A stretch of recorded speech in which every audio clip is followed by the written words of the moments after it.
салом дӯстон, имрӯз расман равзанаи трансфери зимистона кушода шуд ва интизор меравад ки як қатор футболбозон дастаҳои худро дигар мекунанд. 2-3 нафар бозингар аст ки ба кадом даста гузаштани онҳо бояд дар наздиктарин фурсат ҳал гардад. Гап дар бораи Эрлинг Холанд, Килиан Мбаппе меравад. Дар рӯзҳои аввали соли нав хабар баромад ки футболбози француз метавонад дар Париж боқӣ монад. Реал Мадрид боз ҳам ба мақсади худ расида наметавонад. Мо имрӯз дар бораи ҳамин ва дигар хабарҳои муҳими трансфери футбол гап мезанем. Дӯстон, баъди якчанд рӯзи танаффус ба ғайр аз чемпионати Англия, дигар топ чемпионатҳои Аврупо оҳиста-оҳиста баргашта шуданд ва аллаке пагоҳ моро топ рақобатҳо ҳам дар Испания ва ҳам дар Англия интизоранд.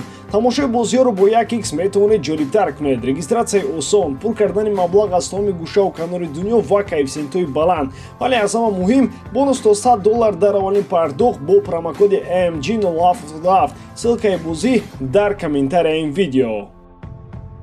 дар ҳайати кунунии Манчестер Юнайтед ситораҳо зиёданд, аммо дар байни онҳо дарвозабони испанӣ Давид де Геа мақоми хоса дорад. Ин бозингар дарвозаи худро баста нигоҳ доштан метавонад ва бештар аз ҳисоби ҳамин Манчестер дар солҳои вазнин тавонист дар мавқеи хуб қарор гирад. Карьераи де Геа дар Манчестер нишебу фарози зиёде дошт. Ӯ беҳтарин бозингар дар замони Жозе Маурино буд. Пас он муддати муайян баромади хеле заиф дошт. Иштибоҳҳои дағали ӯ роҳбарият ва мухлисони дастаро ба дод оварданд. бораи ҳамин Дин Хендерсон даъват шуд. баъд аз эҳсоси рақобат дар мавқеи дарвозабон, де Геа боз ба саҳнаи асосӣ баромада ҷои худро дар ҳайати асосӣ гиреҳ зад. шартномаи кунунии футболбози испанӣ то соли 2023 амал мекунад. Гуфта мешавад ки Давид шартномаашро бо дастаи шаҳри Манчестер тамдид нахоҳад кард. МЮ дар кофтукови ҷойгузини ӯст. Де Геа метавонад корномаашро дар Италия идома диҳад. Аз Ювентус пешниҳодҳо ба дарвозабони испанӣ борҳо шуданд. эҳтимолан дастаи нави Де Геа тими Ювентус хоҳад буд. Ромелу Лукаку баъси як камлагари беҳтарин ба Челси омад. Гуфта мешуд ки элементи норасида барои Челси Тухел маҳз ҳамин буд ки бо овардани Ромелу бояд ин масъала ҳалли худро пайдо кунад.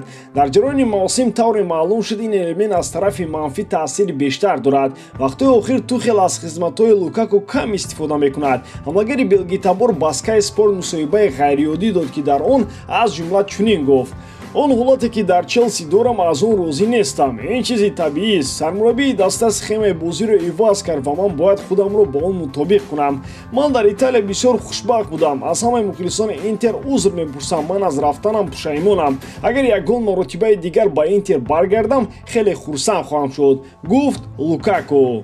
чунин гуфтаҳо табиист ки ба мухлисони дастаи шаҳри Лондон писанд наомаданд. Тухел ҳам қабл аз бозӣ бо Ливерпул ишора кард ки ба ӯ мусоҳибаи Лукаку маъқул нашуд ва ӯ бо ҳамлагар суҳбати кушод хоҳад дошт. Лукаку дар бораи ояндааш ишора кард ки агар ба Италия баргардад, танҳо ба дастаи Интер меравад. дар акси ҳол ӯ ба Андерлех хоҳад рафт. барои чунин суханон Лукаку бояд ҳатман аз мухлисони Челси узр пурсад. агар ин қатраи оташ ба гулхан табдил ёбад, кори Ромело дар Лондон хеле бад хоҳад шуд. Килиан Мбаппе метавонад дар ПСЖ монад. вақтҳои охир рӯзноманигорони варзишӣ аз он мегӯянд ки ҳамлагари ҷавон эҳтимол аст аз фикри худ баргардад ва дар дастаи шаҳри Париж ҳунарнамояшро идома бидиҳад. мишмишҳо атрофи гузариши ӯ ба Реал Мадрид хеле зиёданд. аксарият бар онанд ки трансфери Мбаппе танҳо масъалаи замон аст ва бо мурури вақт ҳалли худро пайдо хоҳад кард. ва аммо агар ин масъала ба қавле сад шуда бошад, пас чаро рӯзҳои охир хабари мондани Мбаппе дар Париж тамоюли афзоиш дорад?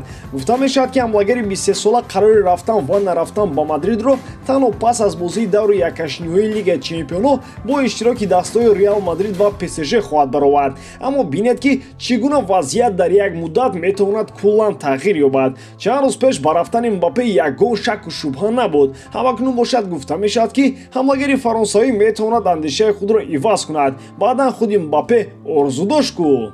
мегуфтанд ӯ ба проекти Реал Мадрид боварӣ дорад ва бе ягон шаку тардид пас аз мавсими ҷорӣ ба сафи мадридиён мегузарад. лекин Мбаппе бошад сараввал мегӯяд ки бо дастаи ПСЖ мехоҳад Реалро шикаст дода дар Лигаи Чемпионҳо қаҳрамон шавад. пас он хабари эҳтимолӣ нарафтани ӯ пайдо мешавад.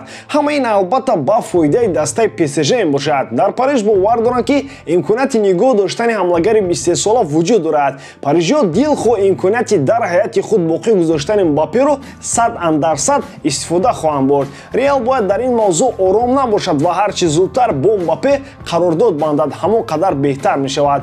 Маълум аст ки сухани охирин ва асосиро маҳз Килиан мезанад. Трансфери ӯ ба Реал Мадрид ва ё монданаш дар сафи парижиҳо аз ӯ вобаста аст. Аммо як чиз аён мебошад: агар Мбаппе пас аз мавсими ҷорӣ ба чемпионати қавитар нагузарад, ин қадами бузург ба ақиб хоҳад буд. Шумо дар ин бора чӣ фикр доред дӯстон? Ҳатман фикрҳои худро дар комментария нависед.